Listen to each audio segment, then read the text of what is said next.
नमस्कार, मैं रविंद्र कुमार। यह वो जगह है जहां खबरें बिकती नहीं, बोली जाती हैं। अगर आप भी सच्ची पत्रकारिता के साथ हैं तो वीडियो को लाइक करें और चैनल को सब्सक्राइब करें ताकि सच की आवाज कभी खामोश ना हो। देखिए दोस्तों, आज देश के लिए एक ऐतिहासिक दिन है।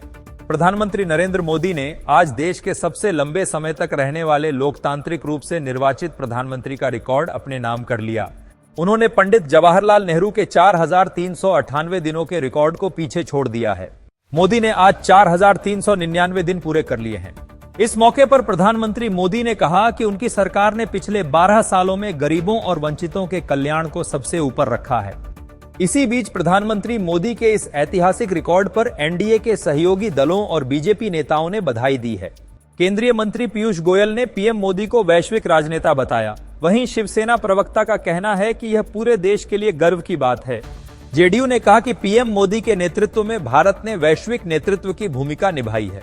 नेताओं ने कहा कि मोदी सरकार में भारत की सैन्य और आर्थिक ताकत सबसे मजबूत हुई है। अर्थव्यवस्था से जुड़ी खबरों पर बात करें तो भारत की जीडीपी ग्रोथ दर वित्त वर्ष 2026 की चौथी तिमाही में 7.7% रही है। ये आंकड़े उम्मीद से बेहतर हैं। हालांकि वैश्विक स्तर पर पश्चिम एशिया में जारी संघर्ष के बावजूद भारत सबसे तेज गति से बढ़ने वाली प्रमुख अर्थव्यवस्था बना हुआ है। विशेषज्ञों का मानना है कि सेवा क्षेत्र में वृद्धि तो मजबूत रहेगी, लेकिन विनिर्माण क्षेत्र में अब भी सुस्ती बनी हुई है। अंतर्राष्ट्रीय स्तर पर देखिए, वेस्ट एशिया में तनाव लगातार बढ़ता जा रहा है। ईरान और इजराइल के बीच जारी तनाव के बीच भारत सरकार ने सभी पक्षों से संयम बरतने और शांति बनाए रखने की अपील की है। भारत ने कहा कि वह हमेशा बातचीत और कूटनीति के जरिए विवाद सुलझाने के पक्ष में रहा है। इस बीच खाड़ी देशों में रह रहे भारतीय नागरिकों की सुरक्षा को देखते हुए वहां के दूतावासों को हाई अलर्ट पर रखा गया है। प्रधानमंत्री नरेंद्र मोदी ने आज अपने कार्यकाल के 12 साल पूरे होने पर डिजिटल इंडिया की सफलता का जिक्र किया। उन्होंने कहा कि डिजिटल प्लेटफॉर्म और डायरेक्ट बेनिफिट ट्रांसफर यानी डीबीटी ने भ्रष्टाचार और लीकेज को कम करके शासन में पारदर्शिता लाई है। जनधन, आधार और मोबाइल यानी जेएम ट्रिनिटी ने गरीबों तक सीधे लाभ पहुंचाने में अहम भूमिका निभाई है। सरकार का कहना है कि अब हर योजना का लाभ बिना किसी मध्यस्थ के सीधे लाभार्थी तक पहुंच रहा है। मौसम विभाग ने आज एक बड़ा अपडेट दिया है। विदर्भ क्षेत्र में 10 जून से बारिश की गतिविधियां बढ़ने की उम्मीद है। इंडिया मीटियोरोलॉजिकल डिपार्टमेंट ने कहा है कि नागपुर समेत कई जिलों में गरज और चमक के साथ बारिश हो सकती है। हालांकि पिछले कुछ दिनों से भीषण गर्मी पड़ रही थी, जिससे लोग परेशान थे। ब्रह्मपुरी देश का सबसे गर्म स्थान रहा, जहां तापमान 45.2 डिग्री दर्ज किया गया था। अब मानसून के आगे बढ़ने से लोगों को उमस भरी गर्मी से राहत मिलने की संभावना है। दिल्ली से एक बड़ी खबर सामने आ रही है। साकेत में इमारत गिरने की घटना के बाद अब नगर निगम ने दक्षिण दिल्ली में अवैध निर्माणों के खिलाफ बड़ी कार्रवाई शुरू कर दी है। उपराज्यपाल तरुण सिंह संधू के निर्देश के बाद एमसीडी ने कई इलाकों में 50 से अधिक अवैध इमारतों को चिन्हित कर सील किया है। ये कार्रवाई मेहरौली और साकेत इलाकों में जारी है। एलजी ने सख्त निर्देश दिए हैं कि बिल्डिंग बायलॉज का उल्लंघन करने वालों के खिलाफ कोई नरमी न बरती जाए। अगर आप शेयर बाजार में निवेश करते हैं तो ये खबर आपके लिए है। सोने और चांदी के दामों में बीते कुछ महीनों से तेजी देखने को मिल रही है। आज चांदी के भाव में बढ़ोतरी हुई है। मार्केट एक्सपर्ट्स का मानना है कि चांदी की औद्योगिक मांग, खासकर सोलर पैनल और एआई चिप मैन्युफैक्चरिंग में बढ़ोतरी के कारण दाम ऊंचे स्तर पर हैं। मई 2036 में चांदी $53 प्रति औंस के स्तर पर थी और जून में इसके नए रिकॉर्ड छूने की संभावना जताई जा रही है।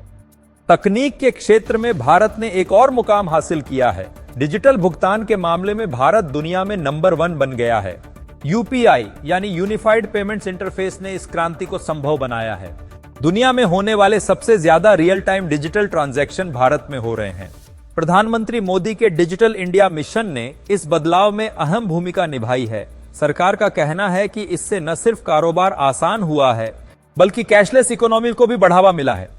तेलंगाना के किसानों और आम लोगों के लिए राहत की खबर है। आईएमडी ने पूर्वानुमान जताया है कि 10 से 12 जून के बीच तेलंगाना में मानसून दस्तक दे सकता है। मौसम वैज्ञानिकों के मुताबिक अरब सागर और बंगाल की खाड़ी में बने 2 साइक्लोनिक सर्कुलेशन मानसून ट्रफ को बनाने में मदद कर रहे हैं, जिससे बारिश होगी। यह बारिश खरीफ फसलों की बुवाई के लिए बेहद जरूरी है। हालांकि इस बार मानसून सामान्य से कम रहने का अनुमान है, लेकिन आने वाले दिनों में होने वाली बारिश से काफी उम्मीदें हैं। प्रधानमंत्री मोदी के 12 साल पूरे होने के मौके पर सरकार ने आयुष्मान भारत योजना का विस्तार करने का ऐलान किया है। अब 70 साल से अधिक उम्र के सभी वरिष्ठ नागरिक चाहे किसी भी आय वर्ग से हों, उन्हें 5 लाख रुपए का मुफ्त इलाज का लाभ मिलेगा। यह फैसला बुजुर्गों के स्वास्थ्य को ध्यान में रखते हुए लिया गया है। सरकार का कहना है कि इससे लाखों बुजुर्गों को बेहतर स्वास्थ्य सुविधा मिलेगी। इस योजना को आधिकारिक तौर पर प्रधानमंत्री के जन्मदिन पर लॉन्च किया जाएगा। शिक्षा जगत से एक बड़ी खबर सामने आ रही है। नीट परीक्षा में हुई कथित गड़बड़ी के मामले पर सुप्रीम कोर्ट ने केंद्र सरकार और एनटीए से जवाब मांगा है। छात्रों ने याचिका दायर कर कहा है कि परीक्षा में पेपर लीक और अनियमितताओं के चलते उनके भविष्य के साथ खिलवाड़ हुआ है। कोर्ट ने इस मामले को गंभीरता से लिया है। छात्रों ने काउंसलिंग पर रोक लगाने की मांग की है। अब 15 जून तक सरकार को अपना पक्ष रखना होगा। दिल्ली हाईकोर्ट ने राजधानी की अवैध कॉलोनियों के मामले में दिल्ली सरकार को कड़ी फटकार लगाई है। कोर्ट ने कहा कि अतिक्रमण हटाने और अवैध कॉलोनियों को चिन्हित करने में लापरवाही बरती जा रही है। हाईकोर्ट ने सरकार से पूछा है कि बिना अनुमति के बनी इन कॉलोनियों को वैध करने की तैयारी क्यों नहीं की जा रही।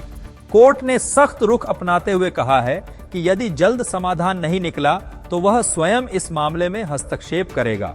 सरकार को अगली सुनवाई से पहले रिपोर्ट पेश करने को कहा गया है। राज्यसभा की आगामी रिक्त सीटों के लिए सभी राजनीतिक दलों ने तैयारियां शुरू कर दी हैं। कई राज्यों में होने वाले इन चुनावों के लिए बीजेपी और कांग्रेस ने अपने उम्मीदवारों की सूची जारी कर दी है।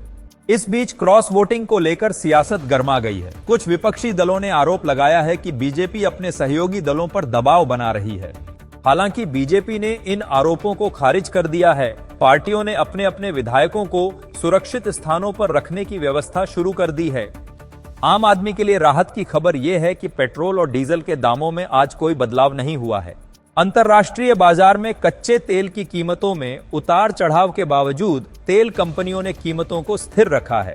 फिलहाल दिल्ली में पेट्रोल 96.72 रुपए प्रति लीटर और डीजल 89.62 रुपए प्रति लीटर पर स्थिर है। एक्सपर्ट्स का कहना है कि आने वाले दिनों में अंतर्राष्ट्रीय स्तर पर तेल उत्पादन पर फैसलों से दाम प्रभावित हो सकते हैं। रुपया डॉलर के मुकाबले 86 के स्तर पर स्थिर है। अमेरिका में 2026 के मध्यावधि चुनाव के लिए सियासी हलचल तेज हो गई है।